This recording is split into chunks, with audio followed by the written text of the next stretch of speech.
और चलिए बिहार चुनाव नतीजे आने के बाद प्रशांत किशोर प्रेस कॉन्फ्रेंस कर रहे हैं, क्या कह रहे हैं जरा सुनते हैं। और उसके लिए जो कुछ भी कमी है उसको सुधारा जाएगा और उतनी ही ताकत से फिर खड़े होंगे। अगर आप ये कुछ लोग ये सोच रहे हैं कि मैं बिहार छोड़ दूंगा, तो आपका ये भ्रम है। अंग्रेजी में एक फ्रेज है, you are not defeated till you quit. जब तक आप छोड़ेंगे नहीं तब तक आप हार नहीं सकते हैं। तो प्रशांत किशोर की और जन सुराज में मेरे साथ जुड़े हुए साथियों की बिहार सुधारने की जो जिद है, उस जिद के सामने दूसरा कुछ भी इस जीवन में नहीं है। उस जिद से पीछे हटने वाले नहीं हैं। पूरी ताकत से, पूरी ईमानदारी से लोग कह रहे हैं कि मैंने 3-3.5 साल में बहुत मेहनत किया है। तो जितनी मेहनत करते हुए आपने मुझे 3 साल में देखा है, उससे दुगनी मेहनत करेंगे और पूरी ताकत से लगेंगे। पीछे हटने का सवाल नहीं है। जब तक बिहार को सुधारने के अपने संकल्प को पूरा न कर लें, तब तक पीछे हटने का कोई सवाल ही नहीं है। अब चुनाव के परिणामों को लेकर जो बात है, उस पर बहुत विवेचना हो रही है। आपने भी कहा, बड़े बड़े विशेषज्ञ आकलन कर रहे हैं। कोई बता रहा है कि पैसे से जीत लिया गया, कोई बता रहा है कि लालू जी के डर से ध्रुवीकरण हुआ इसलिए जीता गया। कुछ लोग बता रहे हैं कि जातियों की बात अभी पूरी तरह खत्म नहीं हुई। मैं यहाँ चुनाव के विश्लेषण के लिए नहीं बैठा, लेकिन एक बात तो बिल्कुल स्पष्ट है कि पहली बार स्वतंत्र भारत के इतिहास में और खासकर बिहार में पहली बार ऐसा हुआ है कि कोई चुनाव जिसमें सरकार ने करीब करीब 40,000 करोड़ रुपया जनता के पैसे को खर्च करने का वादा किया है। और मुझे लगता है कि वही एक कारण है जिसकी वजह से एनडीए को इतना बड़ा बहुमत मिला है। मैं सिर्फ आपके ध्यान में लाना चाहता हूं कि 10,000 रुपए की बड़ी चर्चा हो रही है। लोग बता रहे हैं कि 10,000 पर लोगों ने वोट बेच दिया। बिल्कुल नहीं है, ये बात सही नहीं है। मेरा आज भी ये यकीन है कि 10,000 रुपए के लिए बिहार के लोग अपना वोट, अपना बच्चों का भविष्य नहीं बेचेंगे। अगर 10,000 रुपए को आप जोड़िएगा तो प्रतिदिन 5.5 रुपया हुआ। 5.5 रुपये में कौन अपना वोट बेचेगा? लोगों ने 10,000 रुपए के लिए सिर्फ वोट नहीं बेचा है। आपको देखने, जानने, समझने की जरूरत है।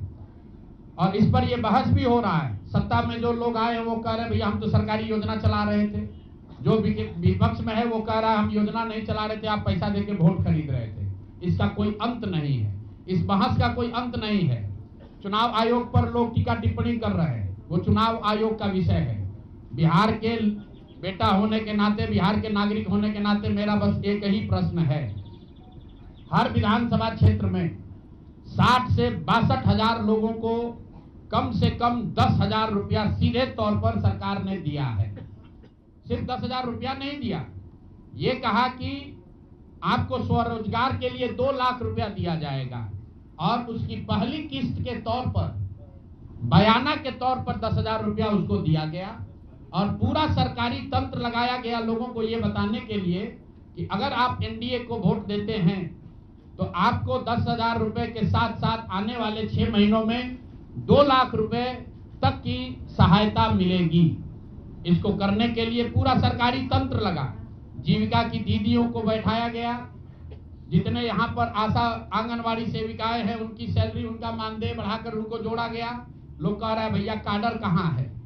मेरे भाई 2 लाख लोगों को, आप ध्यान रखिए, सिर्फ 10,000 रुपए लोगों को नहीं दिया गया है।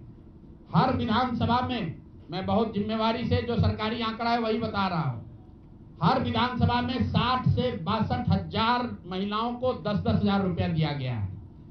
करीब करीब 1 लाख आंगनवाड़ी सेविका, आशा वर्कर और ममता की से जुड़ी हुई महिलाओं को करीब करीब सरकार ने 10,000 करोड़ रुपया अलग से दिया है। इसके साथ ही विकास मित्र और टोला सेवकों को 25,000 रुपया एक बार में, और जो लोग प्रवासी मजदूर बाहर से आए उनको 5,000 रुपया दिया गया है कपड़ा के नाम पर। तो कुल मिलाकर 29,000 करोड़ रुपया, करीब करीब 29,000 करोड़ रुपया बांटा गया है। 40,000 करोड़ रुपए की योजनाओं की घोषणा की गई है। अब हम यहाँ इसलिए नहीं बैठे हैं ये कहने के लिए कि इसी वजह से हम लोग चुनाव हार गए।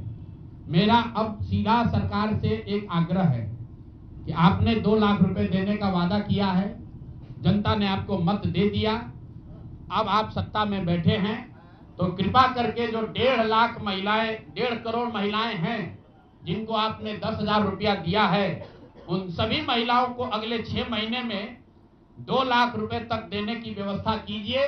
क्योंकि अगर वो हो जाएगा तो बिहार से बेरोजगारी दूर हो जाएगी, बिहार से पलायन बंद हो जाएगा। और अगर आपने ये नहीं किया तो ये बिल्कुल स्पष्ट हो जाएगा कि आपने ये 10,000 रुपया किसी योजना के तहत नहीं दिया था, सिर्फ और सिर्फ वोट खरीदने के लिए दिया था। तो वोट खरीदने के लिए पैसा दिया गया है कि किसी योजना के तहत पैसा दिया गया है, सरकारी योजना के तहत, इसका प्रमाण इस बात पर है कि आने वाले 6 महीने में सरकार ने स्वरोजगार के नाम पर जो पैसा जारी किया है, उस क्षेत्र में और पैसा और मदद जारी की जाती है या नहीं की जाती है। हम लोग एक भी विधायक न जीते कोई बात नहीं, जन सुराज। और कई लोगों का सवाल है नीतीश कुमार को 25 सीट आने की बात है, तो मैं आपके सामने घोषणा कर रहा हूं कि जो 25 सीट हमने बात कही थी उस पर बिल्कुल कायम है। अगर नीतीश कुमार ने, उनकी सरकार ने ये वोट खरीदा नहीं है, इनको 2-2 लाख रुपए दे दे, मैं बिल्कुल राजनीति से संन्यास ले लूंगा, उसमें कहीं कोई दिक्कत नहीं है, कहीं कोई दिक्कत नहीं है। बिहार के 1.5 करोड़ लोगों को 2-2 लाख रुपया नीतीश कुमार दिलवा दे, मैं मान लूंगा कि हमारे आकलन में गलती थी, हमारी गलती थी। और हमारे आकलन की बात छोड़िए, अगर बिहार से बेरोजगारी दूर हो जाए, पलायन बंद हो जाए, 1.5 करोड़ परिवार, टोटल 2.5 करोड़ परिवार में अगर 1.5 करोड़ परिवार की गरीबी दूर हो जाए, तो प्रशांत किशोर को विधायक बनने की, राजनीति करने की कोई जरूरत नहीं है, हम दूसरा काम कर सकते हैं। तो आपका अगर ये सवाल है कि 25 सीट की बात है, बिल्कुल 25 सीट से ज्यादा नीतीश कुमार को ना आना चाहिए था, ना आता। एक ही फैक्टर है, ये पैसा बांटकर जो वोट आपने खरीदा है, खरीदने का आप पर इल्जाम है। तो इसको आप इतने 20 साल से आप मुख्यमंत्री हैं, तो आप इस इल्जाम को धो दीजिए। अगले 6 महीने में 1.5 करोड़ लोगों को, 1.5 करोड़ परिवार को स्वरोजगार की व्यवस्था कर दीजिए। और अगर नहीं कीजिएगा तो हम लोग यहीं पर हैं। मैं आपके सामने एक नंबर जारी कर रहा हूं, मेरा अपना व्यक्तिगत ऑफिस का 91-216, 91-216। जितने लोग हैं जिनको भी 10,000 रुपया का बयाना नीतीश कुमार सरकार ने, अधिकारियों ने, जीविका की दीदियों के माध्यम से दिया है, इस आश्वासन के साथ कि अगर आप नीतीश कुमार को, एनडीए को वोट देंगे तो आपको 2 लाख रुपया 6 महीना में मिलेगा।